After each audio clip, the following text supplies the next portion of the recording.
collaboratif pour être prêt à partager sa commission avec d'autres vendeurs, parce qu'il est du genre à penser que agrandir le gâteau et le partager, c'est mieux que d'avoir 100% d'un gâteau plus petit, eh ben, ça te dénote probablement le genre d'état d'esprit qui fera le bon chef de vente.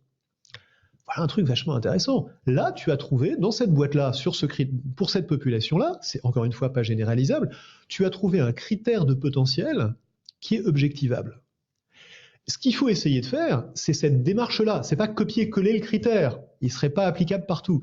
Mais c'est la démarche qui consiste à se demander quels sont les indicateurs objectifs de potentiel qui ne consistent pas à se demander est-ce que je le sens bien son potentiel à cet homme-là. Tu as une autre approche que tu suggères qui est de passer de l'opt-in à l'opt-out. Est-ce que tu peux nous en parler? Parce qu'elle est très pragmatique, très facilement implémentable et efficace.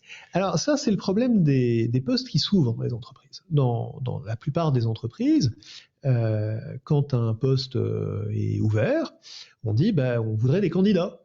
Qui veut le job? Roland est parti, voilà, et qui lève la main pour dire qu'il est candidat au poste de Roland. Et absolument tous les DRH et tous les PDG avec qui j'ai eu cette conversation me disent vous voyez bien le problème, c'est que les femmes n'ont pas d'ambition, parce que quand un poste s'ouvre, on a plein d'hommes qui sont candidats. D'ailleurs, la plupart ne sont pas qualifiés,